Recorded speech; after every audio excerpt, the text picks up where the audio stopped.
Ce programme est financé par les amis et partenaires du ministère de Joyce Meyer. Vous n'avez pas besoin d'offrir de les prendre et de les amener au travail parce que vous avez entendu qu'ils ont eu une panne de voiture. Ils vous ont maltraité. Vous voyez, Dieu ne nous donne pas l'option de faire ce que le monde fait, mais de faire ce qu'il ferait.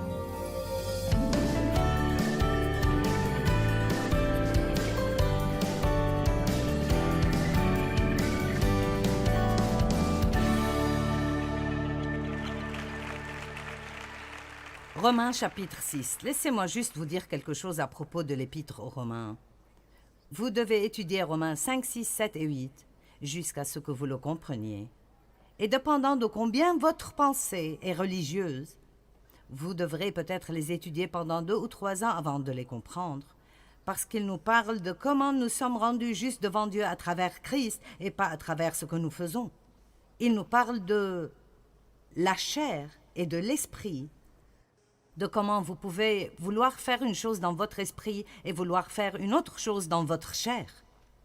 L'apôtre Paul parle de son dilemme de la même façon dont nous le traversons. « Oh, quel est mon problème? Ce que je veux faire, je ne peux pas le faire. Ce que je ne veux pas faire, je finis par le faire. J'essaye de pratiquer le bien, mais il y a quelque chose qui me fait faire ce qui est mauvais. Misérable homme que je suis, qui me délivrera de ce corps de mort? » Et puis il y arrive à travers Christ. Donc Paul disait, je reconnais qu'il y a 2 choses qui travaillent en moi. Une partie veut faire le bien et l'autre partie veut faire le mal. J'ai besoin d'aide ici. Comment puis-je arriver au point où je fais toujours le bien? Seul Christ peut travailler sur cela en nous, et il le fait en nous donnant la force et la grâce dont nous avons besoin pour marcher dans la volonté de Dieu si nous le demandons. Vous ne vous levez pas juste pour dire « Dieu, oh, je vais sortir aujourd'hui et être bon envers tout le monde ». Non, vous dites, Dieu, aide-moi à ne pas penser à moi-même. Aide-moi à penser plus à comment rendre d'autres personnes heureuses plutôt que me rendre heureuse moi-même. Nous avons besoin de l'aide de Dieu pour faire ce qu'il nous demande de faire. Je ne viens pas sans demander à Dieu de m'aider. Et vous pensez que je pourrais faire cela les yeux fermés? Chaque verset que j'ai utilisé ici, chacun de ces versets, je les ai recherchés et je les ai lus moi-même encore et encore avant de venir ici parce que j'ai confiance en la puissance de la parole plus que ma propre chair. Ça m'a pris longtemps, mais c'est un endroit où nous devons arriver. Donc dans Romains chapitre 6, il y a une leçon merveilleuse que nous devons apprendre. Romains 6, 1 et 2. Que dirons-nous donc de tout ceci? Resterons-nous dans le péché afin que la grâce de Dieu et sa faveur abondent et se multiplient? Bien sûr, c'est une question ridicule, mais Paul venait maintenant avec ce message de grâce. Et il parlait à beaucoup de personnes qui vivaient sous la loi, et ils pensaient que leur justice devant Dieu était basée sur le fait d'observer la loi. Et vous ne pouvez pas observer la loi parfaitement, quoi que vous essayiez de faire. Et si vous vivez sous la loi, si vous êtes coupable, si vous la brisez en un point, et alors ces personnes vivaient sous ce système qui faisait des sacrifices pour leurs péchés pendant des années et des années et des années. Maintenant, Christ meurt pour nous. Il observe la loi parfaitement. Il a payé le prix pour toute notre liberté. Et il dit, je vous donnerai la grâce, et là où le péché a abondé, la grâce a surabondé. Il n'y a aucune façon de trop pécher pour la bonté de Dieu. Maintenant, ces personnes stupides viennent en disant, nous n'avons même pas besoin d'essayer de ne pas pécher, parce qu'il y a de la grâce, et alors, je pense que plus nous péchons, plus il y aura de la grâce. Et alors, il dit dans le 2e verset, certainement pas. Nous qui sommes morts au péché, comment vivrons-nous encore dans le péché? Donc, quand nous recevons Christ, quand nous sommes allés dans les eaux du baptême, nous sommes ressortis, nous sommes morts au péché. Le baptême est un signe extérieur d'une décision intérieure de suivre Christ. Nous sommes enterrés avec Jésus, ressuscités dans une vie toute nouvelle. Vous dites, eh bien, qu'est-ce que ça veut dire d'être mort au péché? Ça ne veut pas dire que le péché est mort. Le péché est vivant et va bien, et il y a la tentation partout où vous allez, mais il y a une partie en vous qui est morte au péché. La partie spirituelle de nous ne veut pas pécher. C'est pour cela que quand vous recevez Christ, en quelque sorte, avant d'apprendre vraiment le message entier ici, vous pouvez vous sentir plus misérable que vous l'étiez avant d'être sauvé. Au début, vous avez cette petite expérience de lune de miel où tout est vraiment « Oh mon Dieu, oh Jésus, Jésus, oh Jésus, tu es tout, Jésus !»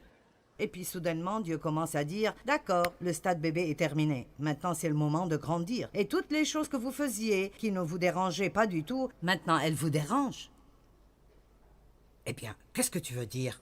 Maintenant, je ne peux pas faire ceci et je ne peux pas faire cela. Eh bien, c'est parce que cette partie spirituelle en vous qui est morte au péché n'est plus désireuse de supporter la partie charnelle, qui a toujours le principe du péché en elle. Je sais que j'essaie de télécharger beaucoup ici, alors j'espère que vous me suivez. Sinon, je crois que Dieu vous l'expliquera après la réunion. Qu'en dites-vous?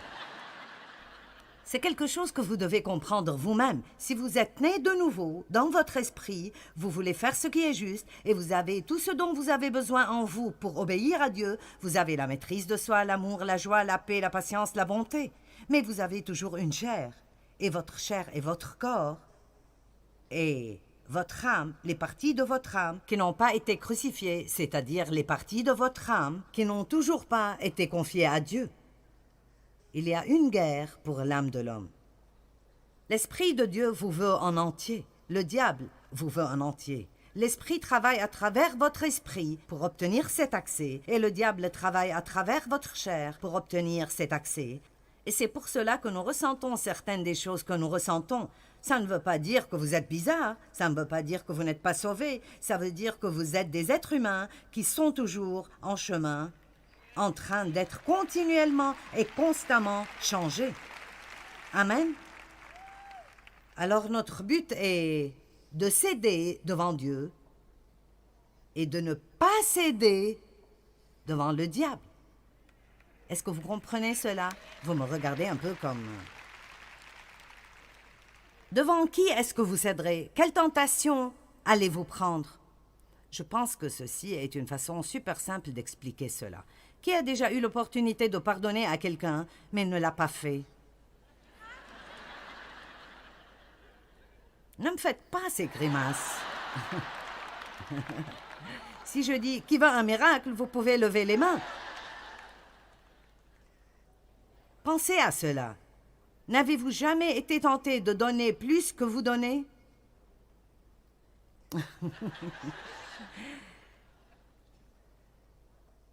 Si je demande maintenant, est-ce que quelqu'un peut m'amener un verre d'eau? Il y aurait une ruée en masse vers la porte pour m'amener un verre d'eau. Mais si votre mari passe à côté de vous à la maison et dit « Pourrais-tu m'emmener un verre d'eau ?» vous dites « Tu me prends pour une esclave ?»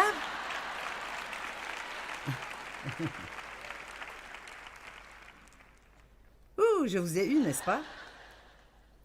Je suis sérieuse, je suis à ce point dans ma vie où mon but est de céder devant les opportunités de Dieu, de céder quand il me dit de faire quelque chose de bien. Et je vous dis la vérité, la Bible dit que si vous marchez dans l'esprit, vous n'accomplirez pas les désirs de la chair. Ceci est la bonne chose. J'ai écrit un livre et je ne l'ai pas intitulé « Briser les mauvaises habitudes, faire de bonnes habitudes ». Je l'ai appelé « Faire de bonnes habitudes, briser les mauvaises habitudes ». Parce que vous n'avez pas besoin de vous battre contre tout le mal. Vous devez juste vous concentrer sur le développement du bien et tout ira pour le mieux. Amen.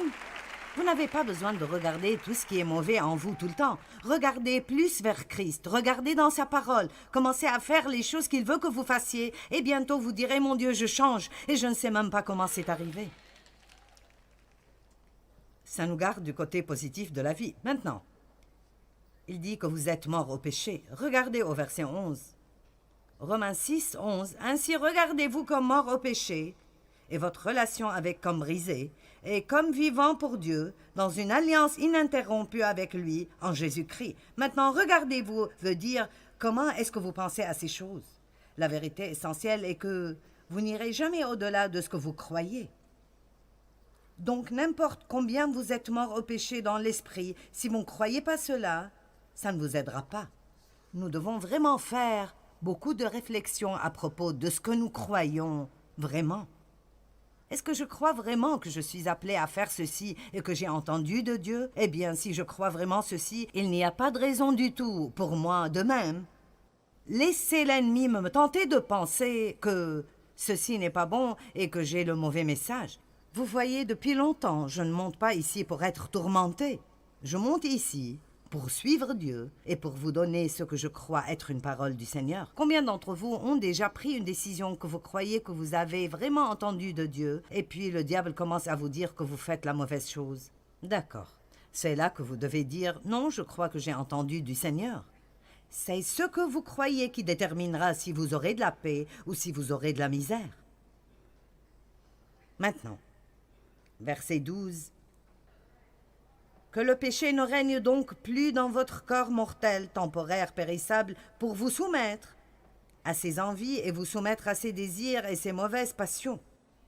Ne continuez plus à mettre ou livrer vos membres physiques au service du péché comme des instruments de l'injustice, mais offrez-vous et livrez-vous vous-même à Dieu comme des morts revenus à la vie éternelle, et mettez tous vos membres et vos facultés physiques à son service, les présentant comme des instruments de la justice.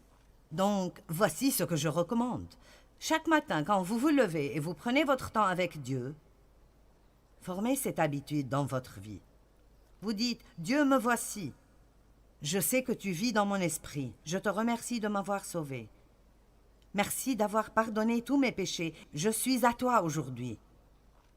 Utilise ma bouche, utilise ma pensée, utilise mes yeux, utilise mes mains. Utilise mon argent. » Maintenant, nous commençons à être mal à l'aise. Oh! Mais c'est mon argent. Non, c'est faux. Nous sommes des intendants, pas des propriétaires, et nous n'aurions pas un sou si ce n'était pas Dieu qui nous l'a donné. Si vous faites ce que Dieu vous dit de faire avec votre argent, vous aurez plus que vous n'auriez jamais pu obtenir si vous essayez de tout gérer vous-même. Le système de finances de Dieu est absolument phénoménal. Me voici, je t'amène toutes mes facultés. Tout ce que j'ai, mon temps est à toi. Tout appartient à Dieu. Maintenant, utilise-moi de la façon que tu veux. Et vous êtes sincère quand vous le dites. Vous sortez. Vous pensez vraiment que vous n'allez pas avoir d'opposition du diable? Maintenant, il vous tentera de penser. Vous n'avez pas entendu de Dieu. C'est ridicule, les autres ne vivent pas de cette façon. Pas besoin de faire ça, vous n'avez pas besoin de leur pardonner. Si vous faites cela, ils vont profiter de vous. Vous n'avez pas besoin de les inviter à votre fête, ils ne vous ont pas invité à leur fête. Vous n'avez pas besoin d'offrir de les prendre et de les amener au travail parce que vous avez entendu qu'ils ont eu une panne de voiture. Ils vous ont maltraité. Vous voyez, Dieu ne nous donne pas l'option de faire ce que le monde fait. Il nous donne l'option de faire ce qu'il ferait. Quelle option voudriez-vous prendre? Est-ce que quelqu'un comprend cela? Combien d'entre vous pensez que vous preniez peut-être la mauvaise option? D'accord. Maintenant. Le monde n'est pas notre maison. Nous le traversons. 1 Pierre chapitre 2, verset 11. Pour moi, servir Dieu est si enthousiasmant quand vous vivez de la façon dont je parle, sans essayer de gérer votre propre vie et vous attendre que Dieu la bénisse, mais vous vous offrez à lui. Et je sais que cela provoque la peur. Est-ce que je n'obtiendrai rien de ce que je veux?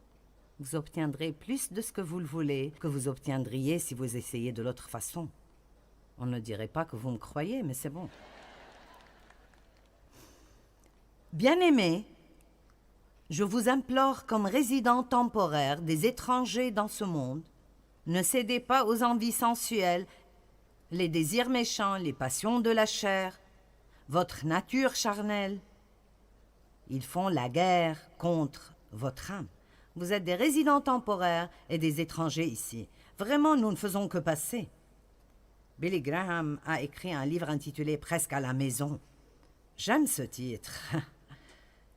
Quand j'ai eu près de 65 ans, je me souviens avoir pensé « J'ai vécu les 2 tiers de ma vie. Je suis beaucoup plus proche d'être à la maison que je l'étais. » Je suis contente qu'il n'ait pas écrit un livre intitulé « Presque mort ».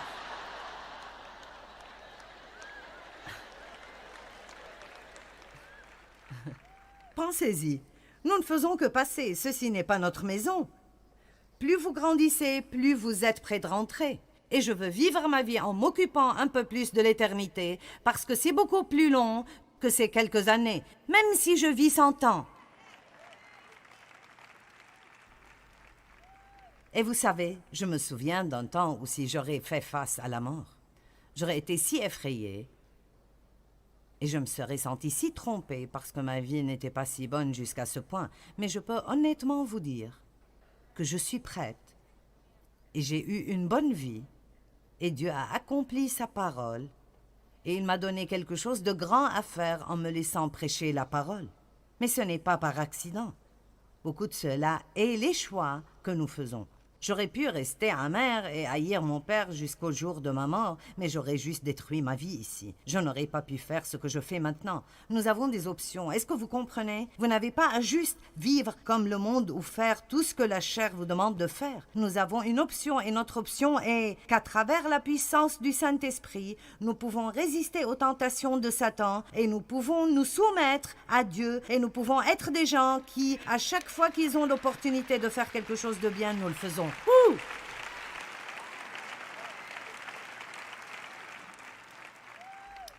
Je veux vous encourager ce matin de faire attention aux attachements.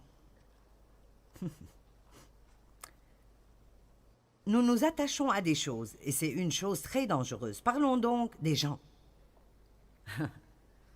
Acte 5, 29 dit que nous devons obéir à Dieu plutôt qu'aux hommes. Si vous laissez quelqu'un d'autre prendre vos décisions, si vous laissez le danger de perdre l'amitié de quelqu'un, si vous laissez cela vous faire compromettre ce dont vous savez que c'est juste, ne soyez pas trop attachés aux gens, que vous les laissez voler la vie du royaume que Dieu veut vous donner. Êtes-vous là? Ne soyez pas si attachés aux gens. Combien de femmes sont ici, de belles femmes, qui prennent de si mauvais choix avec les hommes parce qu'elles ont peur de ne pas les garder si elles ne les prennent pas. Si vous devez perdre tout ce que Dieu veut vous donner et vous souillez pour garder une relation avec quelqu'un, alors vous n'en avez pas besoin. Ça ne vaut pas vraiment la peine.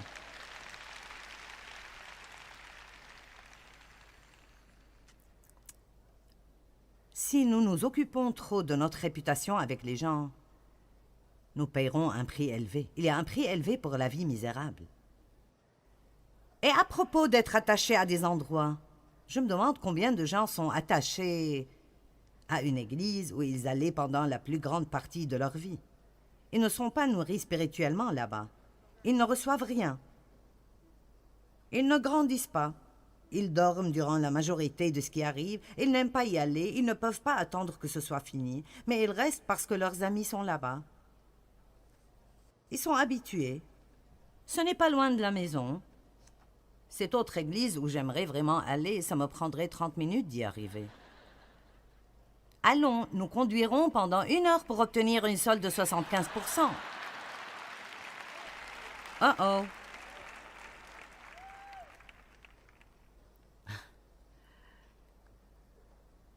Vous ne pouvez pas être attaché à des endroits.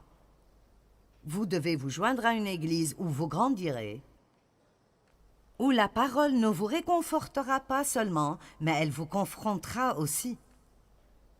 Vous allez quelque part où les gens vous aiment vraiment et s'occupent de vous, et ils vous demanderont des comptes, et ils voudront savoir où vous êtes si vous n'y êtes pas. Ne continuez pas à vous accrocher à tous ces gens qui empoisonnent vos vies et s'en foutent de vous. Passez à travers une période de recul si vous en avez besoin et laissez Dieu vous donner de vrais amis. Allez. Pensons à Abraham pendant 1 minute. Genèse 12, 1 à 4. Ceci est probablement le meilleur exemple que je connaisse.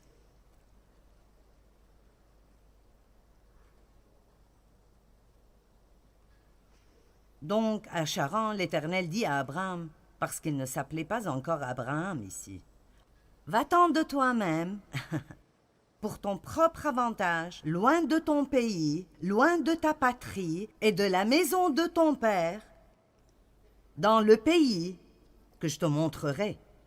Je ferai de toi une grande nation, et je te bénirai avec une augmentation de faveur. Je rendrai ton nom grand, et tu seras une source de bénédiction. Tu donneras le bien aux autres. Maintenant, la chose que vous ne savez peut-être pas est qu'Abraham et sa famille étaient des adorateurs d'idoles. Et Dieu a interrompu la vie d'Abraham et lui a donné une option.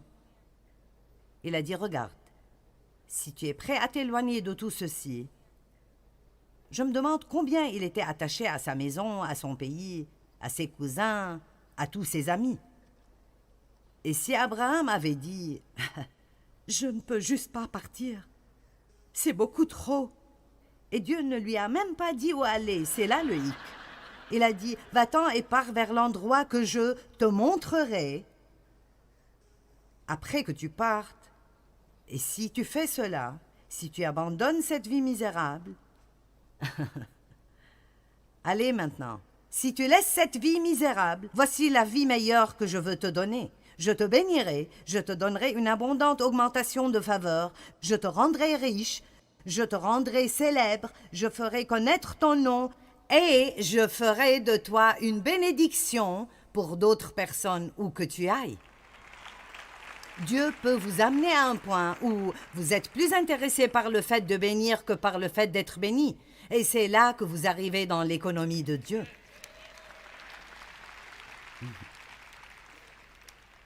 Ne soyez pas attachés à des positions.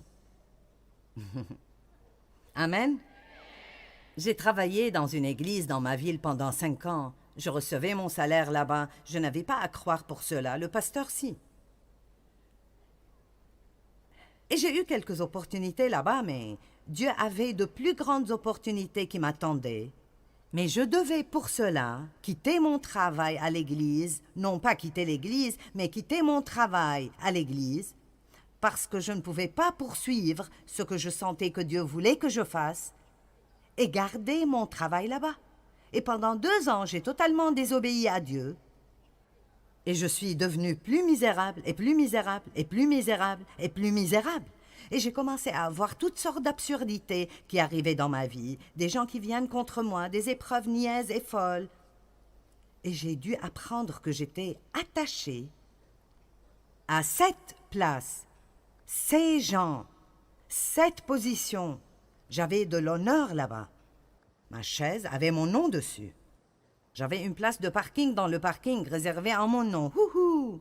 J'étais importante là-bas. J'avais été abusée et je voulais être importante. Je voulais me sentir importante. Mais Dieu ne voulait pas que j'aie cela ainsi. Si vous abandonnez votre réputation ici, vous obtiendrez une meilleure réputation au ciel. M'avez-vous entendu? Finalement, je suis partie et nous voyons ce qui arrive maintenant. Ça me fait peur parfois de penser à ce qui se serait passé si j'étais restée. Je me demande de combien de choses Dieu vous a dit de vous éloigner. Et je ne parle pas de sortir de votre mariage, donc ne soyez pas... Mais vous devrez peut-être prendre des décisions plus fortes de ne pas laisser cette personne qui ne vit peut-être pas la bonne vie déterminer ce que votre comportement sera. Rien ne dit que vous ne pouvez pas dire « Hey, je t'aime et je veux que cela marche, mais je ne désobéirai pas à Dieu. » Allez. Et je sais que certains d'entre vous fréquentent des personnes qui vous empoisonnent. Et si vous prenez juste une décision d'abandonner cela et peut-être d'être seul pendant un certain temps pour honorer Dieu, Dieu amènera des bénédictions dans votre vie.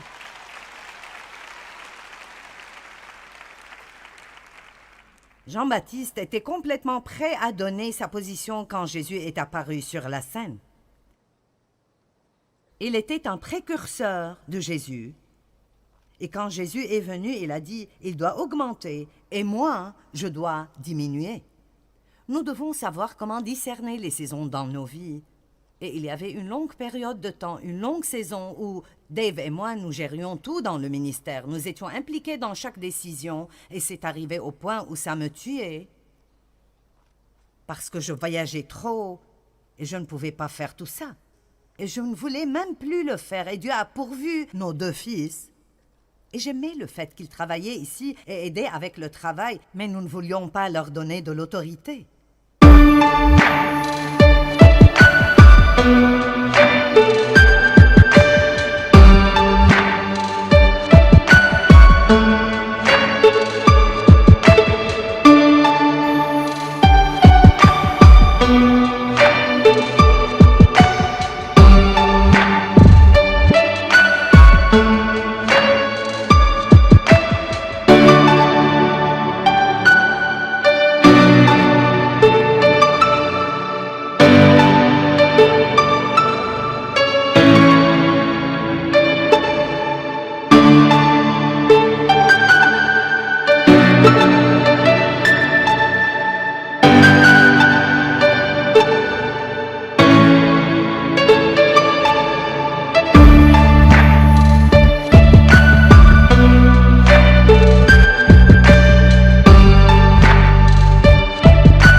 Et finalement, nous leur avons confié la direction du ministère et ils ne viennent vers nous que pour les choses qu'ils ne peuvent absolument pas résoudre. Et j'ai tellement de paix, c'est ridicule.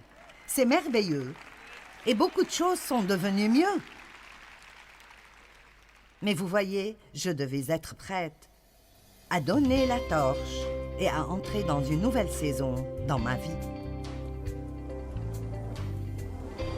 Eh bien, il y a un coût élevé pour la vie misérable. Nous pouvons choisir de plaire aux autres et abandonner la vie que nous pourrions avoir en Dieu, ou nous pouvons suivre Christ. Et tout ce que nous abandonnons pour le royaume amènera ultimement la meilleure vie que Dieu peut possiblement nous donner. Le choix vous appartient.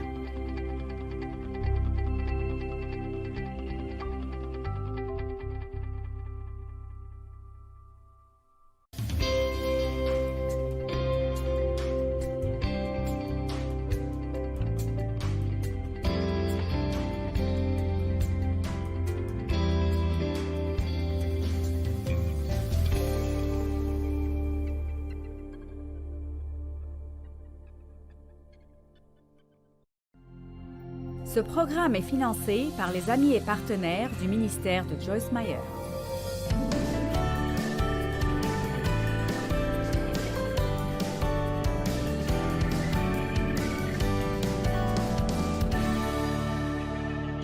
Je suis vraiment heureuse ici.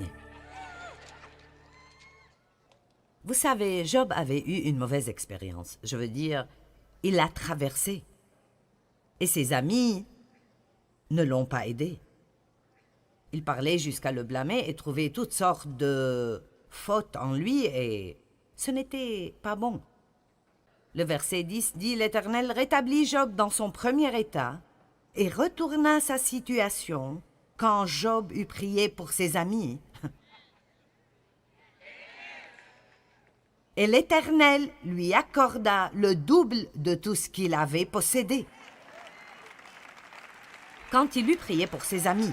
Maintenant, je dois être honnête envers vous et vous dire que je peux prêcher un message joyeux et laisser tout le monde sortir en sautant de joie, mais cela ne marchera pas tant que vous êtes en colère contre les gens.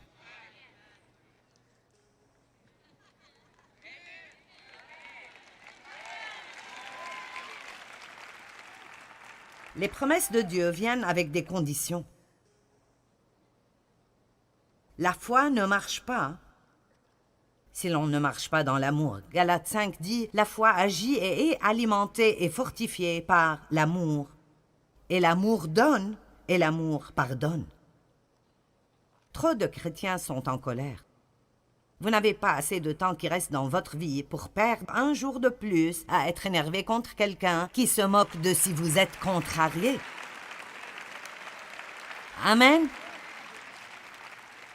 Eh bien, ils ne m'ont pas bien traité. Eh bien, qu'est-ce que vous voulez avoir? Est-ce que vous voulez leur faire payer cela? Ou est-ce que vous voulez que Dieu vous rembourse? Allez, je vous pose une question. Est-ce que vous voulez vraiment passer votre vie à essayer de faire payer celui qui vous a blessé? Ou est-ce que vous voulez les laisser entre les mains de Dieu, prier pour eux et demander à Dieu de vous rembourser? Dieu dit « Je vous rembourserai, je suis votre récompense. » Pourquoi ne pas juste croire que les gens blessés blessent les gens et que celui qui vous a blessé l'a fait à cause d'une certaine blessure dans leur propre vie ou un certain manque de savoir? Quelle bonne chose vous vient de détester quelqu'un qui a vraiment déjà des problèmes lui-même avec Dieu? C'est pourquoi Dieu nous demande en tant que ses enfants: priez pour vos ennemis, priez pour les gens qui agissent ainsi. Occupez-vous assez d'eux pour vouloir les voir au ciel. N'aidez pas le diable à les détruire en les haïssant. L'espérance amène le changement. Si vous voulez que quelqu'un dans votre vie change, ne dites pas à vos amis « Je ne pense pas que Charlie changera un jour. »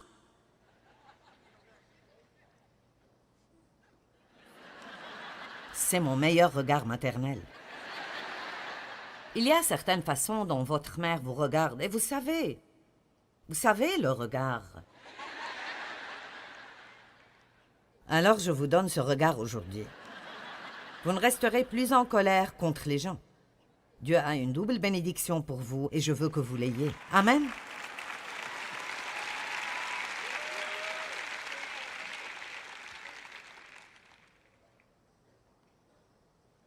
L'espérance amène le changement. Laissez-moi vite vous dire quelques trucs de comment le changement ne vient pas. Faites ça si vous voulez continuer à perdre votre temps. Je vais vous dire comment. L'inquiétude et l'anxiété, cela ne changera sûrement rien. La lutte et la frustration, ça ne changera rien. Essayez de changer les choses tout seul sans impliquer Dieu, cela ne marchera pas. Seul l'humble reçoit l'aide, nous avons appris cela. Les idées géniales. Je sais ce que je ferai. Sarah. Oh. D'accord, je n'aurai pas de bébé. Je donnerai ma servante Agar à mon mari. Et il pourra coucher avec elle et j'aurai mon bébé.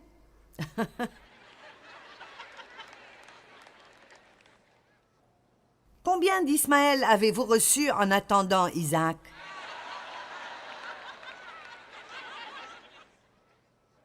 Elle en a eu assez d'attendre et elle a eu une idée de génie. Oh! Alors bien sûr, elle a eu un bébé. Elle l'a appelé Ismaël, ce qui veut dire homme de guerre. Et sûrement, c'est ce qu'ils ont obtenu. Ayez Ismaël si vous le voulez, et vous passerez des années à changer ses couches.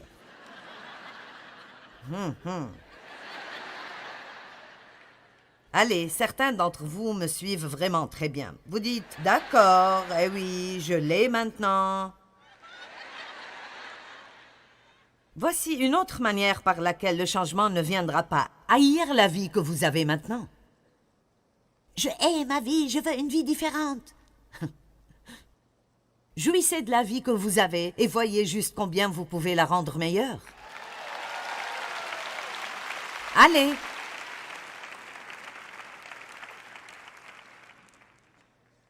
Eh bien, je n'aime pas être moi. Vous allez devoir être vous-même parce que tout le reste des gens est pris. Vous ne pouvez pas être moi. Je suis moi.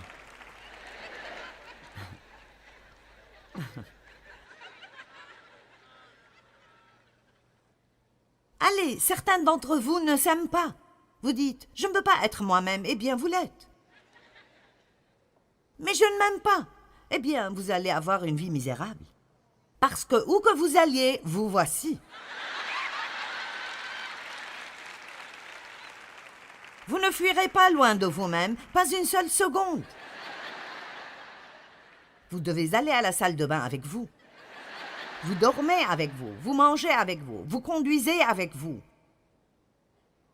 Mais je ne m'aime pas. Eh bien, ressaisissez-vous, c'est ce que c'est. Amen. Voici une bonne perte de temps. Ne pas jouir d'où vous êtes en chemin vers où vous allez. Être égoïste et égocentrique et ne pas penser aux autres, cela vous rendra sûrement heureux. Je vais prendre quelques minutes ici et je vous parlerai de l'importance d'être généreux et de donner. Si vous voulez obtenir quoi que ce soit dans votre vie, vous devez le semer. C'est une loi qui marche dans le royaume de Dieu. J'ai quelques graines ici, donc... disons que je vois ce paquet et... Waouh, je voudrais avoir des tomates comme ça. Elles sont belles. Eh bien, il n'y a qu'une seule façon de les obtenir. Je dois prendre quelques graines et les planter. Amen. Je vais prendre un moment pour partager une histoire avec vous.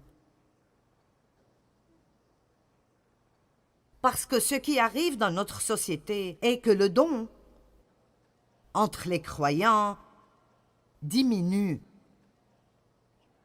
C'est vraiment le cas. Et je ne veux pas arriver à ne pas pouvoir donner à quelqu'un l'aide dont il a besoin parce que les gens ne comprennent pas l'importance d'être généreux. Et c'est en partie parce que ce n'est pas en train d'être enseigné aussi agressivement qu'auparavant, et alors j'ai en quelque sorte décidé qu'ici et là, je donnerai plus d'enseignements à propos du don. Vous savez, les gens n'enseignent pas à propos du don parce que les gens sont en colère quand vous le faites.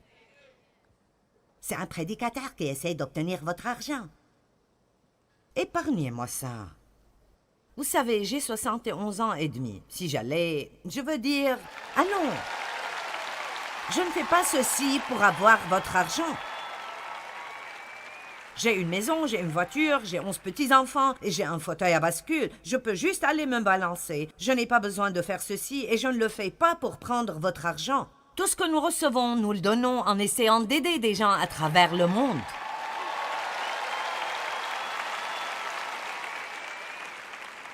Eh bien, j'ai entendu à propos de tel et tel. Eh bien, je ne suis pas tel et tel. Il y a des docteurs qui sont des charlatans, mais cela ne m'empêche pas de consulter un docteur.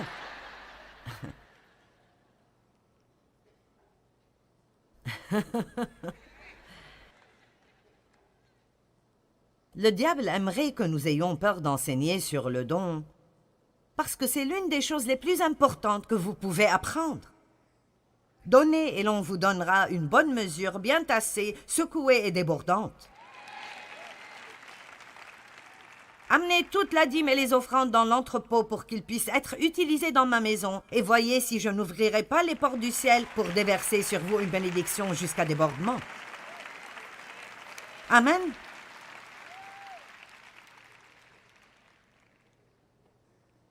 Dieu n'a pas besoin de notre argent. Nous avons besoin de donner.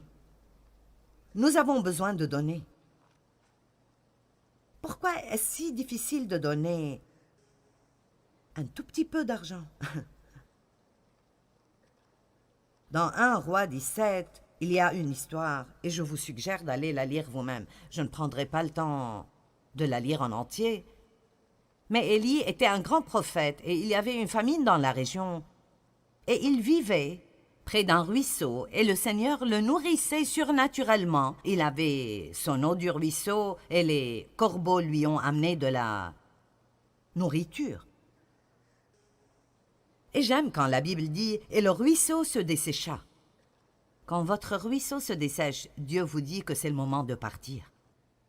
Et Dieu lui a parlé en disant « Va à Sarepta, car j'ai pourvu une veuve là-bas qui s'occupera de toi. » Alors il y est allé et a trouvé cette veuve, mais le problème était qu'elle était, je dirais, pauvre, fauchée, déprimée et suicidaire. Maintenant, écoutez, je n'invente pas cela. Et c'est à elle que Dieu l'a envoyée. Je veux dire, allez Dieu, j'aimais mieux l'idée des oiseaux. Pourquoi enverrais-tu le plus grand prophète du pays, et possiblement le plus grand prophète de l'histoire, chez quelqu'un dans ces conditions, qui lui a dit quand il a demandé juste un peu de nourriture, elle a dit « J'ai seulement une toute petite fraction d'un repas et un tout petit peu d'huile. J'ai juste assez pour faire un bout de pain, le partager entre moi et mon fils, et puis nous allons le manger et mourir. » Je vous ai dit qu'elle était suicidaire.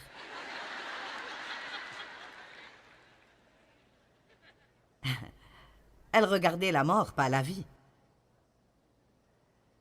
Et Élie a dit « Prépare-le comme tu l'as dit, mais donne-moi un peu d'abord. »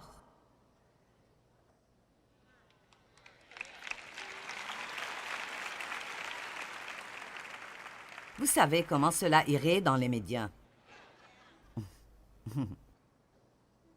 Un évangéliste à la télé vient en ville et vole d'une pauvre veuve fauchée, déprimée et suicidaire.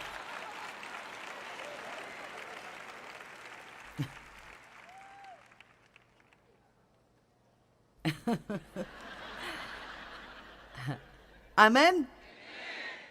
Eh bien, si Dieu prenait surnaturellement soin d'Élie, Élie n'avait pas besoin de la veuve. Il n'avait pas besoin de sa nourriture, elle avait besoin d'un miracle, et pour en obtenir un, elle devait planter des graines. Est-ce que vous comprenez? Vous ne pouvez pas avoir une récolte dans votre vie sans planter des graines. Si vous avez besoin d'espérance, donnez-en donc. Si vous avez besoin d'une percée, contribuez dans la percée de quelqu'un d'autre. Ce que vous faites arriver pour quelqu'un d'autre, Dieu peut le faire arriver pour vous. Multipliez plusieurs fois. Amen. Une autre façon par laquelle le changement ne viendra pas est de ressentir la culpabilité à propos de votre passé. Une fois pour toutes, dépassez cela et avancez avec Dieu aujourd'hui. Aujourd'hui. Pas un autre jour. Aujourd'hui. Courir vers les gens au lieu de courir vers Dieu. Cette façon par laquelle le changement vient. Ne soyez anxieux pour rien, mais en toute chose, par la prière et la supplication avec gratitude, faites connaître votre requête de Dieu. La prière avec la gratitude pour ce que vous avez déjà. Si je suis déjà négatif à propos de ce que j'ai, pourquoi Dieu me donnerait plus? Alors nous devons avoir une fondation de gratitude dans nos vies. Remerciez Dieu en toutes choses, car ceci est la volonté de Dieu pour ceux de vous qui sont en Christ Jésus. Remerciez Dieu en toutes choses. C'est pour cela que ma dévotion pour l'année prochaine est 365 jours de gratitude. Nous avons besoin de nous entraîner. Amen. Combien êtes-vous reconnaissant? Je voudrais devenir la personne la plus reconnaissante sur la planète. Amen. J'ai des façons de le faire. La Bible dit « Soyez reconnaissants et dites-le ». On ne peut pas juste être reconnaissant, nous devons le dire aussi. Nous devons montrer l'appréciation envers les gens. Nous devons dire à Dieu combien nous sommes reconnaissants pour ce qu'il a fait dans nos vies. La prière est si puissante. Faites de cette année une année où vous priez plus que jamais auparavant. Et je ne parle pas de nous mettre à genoux cachés quelque part, je parle de prier pour traverser la journée. J'ai demandé à Dieu de m'aider plusieurs fois ce matin, mais juste avant de monter ici, « Seigneur, aide-moi, aide-moi, aide-moi ». Et je compte le remercier quand je termine. Et puis j'irai dans l'avion et je prierai pour le voyage. Et puis j'irai au restaurant et je prierai pour un bon repas. Amen. Priez à travers la journée. Matthieu 7, versets 7 et 8.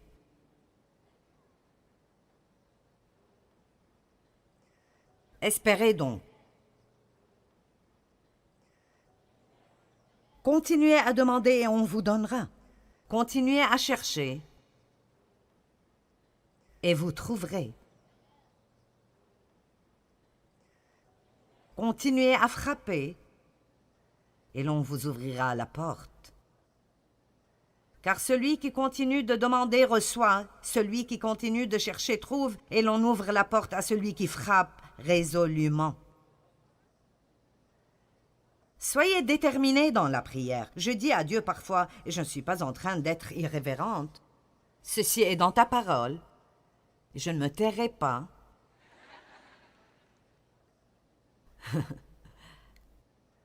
Avant de voir cela arriver dans ma vie, ou la vie de quelqu'un pour qui je prie. Et cela n'est pas être irrévérente. La Bible nous enseigne d'être persistant. Pas avec une attitude de « tu me dois quelque chose », mais montrez à Dieu sa parole. La Bible dit « priez la parole et rappelez-lui ses promesses ». Dieu, voici ce que tu as dit, et je suis dans l'attente. Je m'attends à voir ceci arriver dans ma vie ou dans la vie de la personne pour qui je prie. Allez.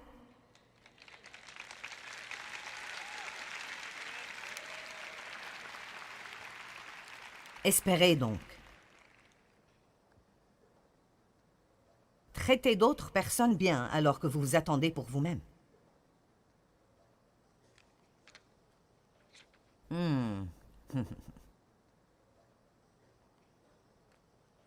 Priez et dites. Attendez avec espérance le changement dont vous avez besoin. Gardez une bonne confession. Attendez avec patience et une bonne attitude. Soyez une bénédiction alors que vous attendez. Faites votre responsabilité, mais confiez vos soucis. Et finalement, ne laissez pas ce que vous voyez vous gêner. Romains 8, 24 et 25. On s'amuse vraiment aujourd'hui, n'est-ce pas?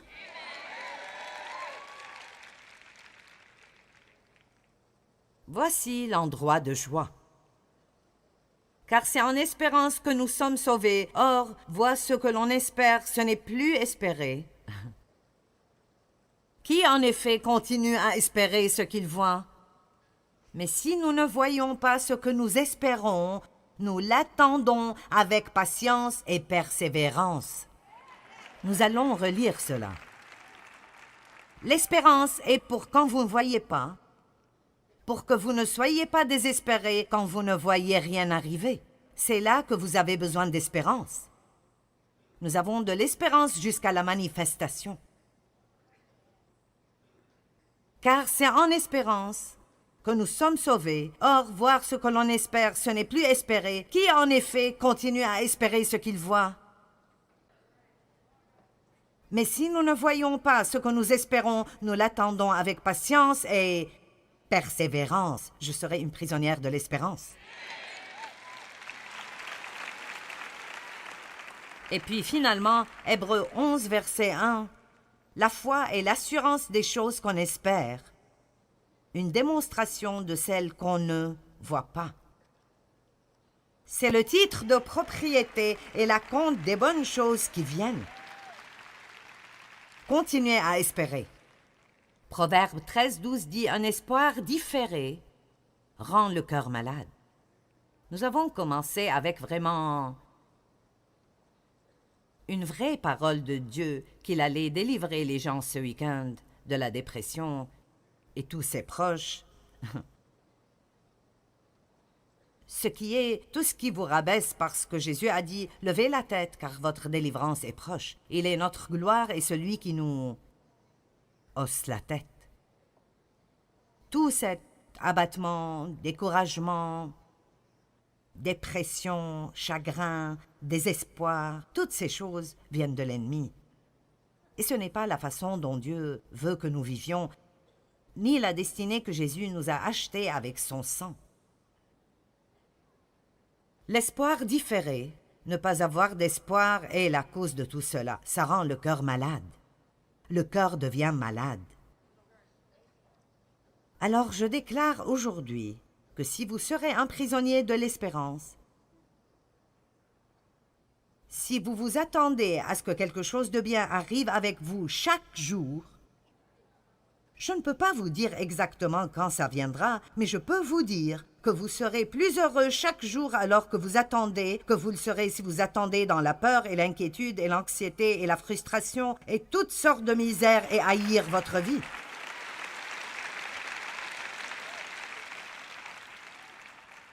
Je m'attends à ce que Dieu fasse de grandes choses. Je m'attends à ce que Dieu fasse de grandes choses. Ça me fatigue quand je fais ces conférences. Je me réveille fatiguée quand le samedi matin arrive. Vous savez, mais je crois toujours que Dieu me récompensera pour mon travail dur. Et alors, je suis plutôt curieuse de voir ce que Dieu fera. Je m'attends à ce que Dieu fasse quelque chose. Allez, pourquoi ne commencez-vous pas à vous amuser avec Dieu? Pourquoi ne pas juste être son fils ou sa fille et le laisser prendre soin de vous? Pourquoi ne pas juste vous débarrasser de votre attitude religieuse et commencer à dire « Dieu,